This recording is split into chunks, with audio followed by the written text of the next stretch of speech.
We all know the importance of getting your yearly medical checkup.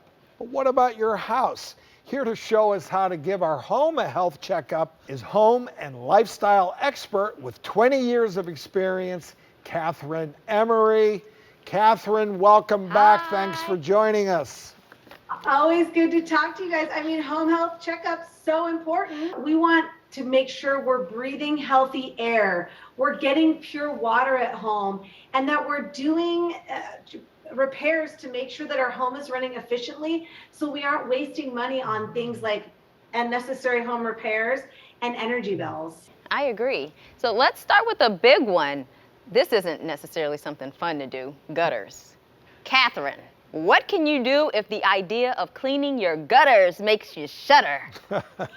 Well, Dr. Nita, you put it perfectly, because you know what? The rain gutters, they are very important because they take all that water away from our home. They protect your roof, your walls, your foundation, your landscape from water damage and mold. And something else, another reason to clean them, you might have some unwanted tenants living in them. That's like true. Rodents and critters. They like to take those leaves and the debris and make homes.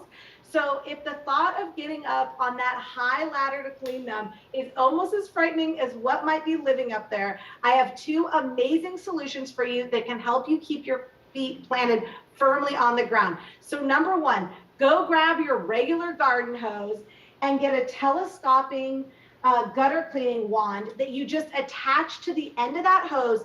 Then you're using that water pressure to blast away and reach up and clean those gutters.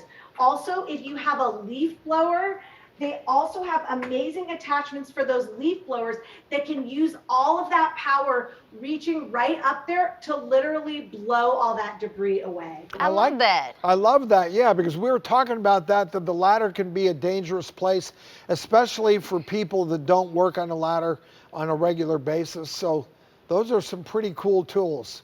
Let's move from the exterior to the interior of our home. You say you have some money-saving tips for ceiling fans. Do tell. All right, you know I love this stuff. So with just a flip of a switch, you're gonna save that money. I'm not kidding you. Okay, but before we turn those fans on, let's take this time to clean them, because think of those blades. They've got a lot of dust and allergens on them.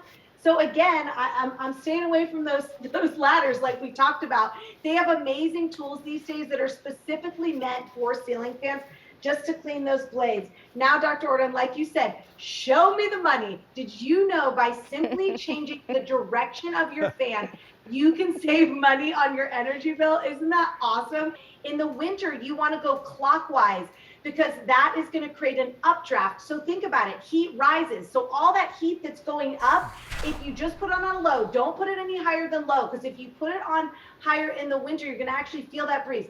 So clockwise, it's going to disseminate all that air out, and you're not going to have to turn on your heater as much. You're going to save up to 15% on your utility bills. All ceiling fans have it. So look for it. You can pull a chain, look for it on like a remote control, a wall panel. Now my fan is about 10 years old, so I actually had to get on a step ladder, but it's just right there. It makes it super easy to do. And some of the fans now are even smart, so you can talk to it. I mean, I love it when I can boss my appliances around. It's amazing. And then also in the winter, you want to go counterclockwise, because you want, that's going to create that downdraft. And you know, in those warmer months, you want that cool air, and that's counterclockwise. You're going to get that welcoming breeze that you're looking for.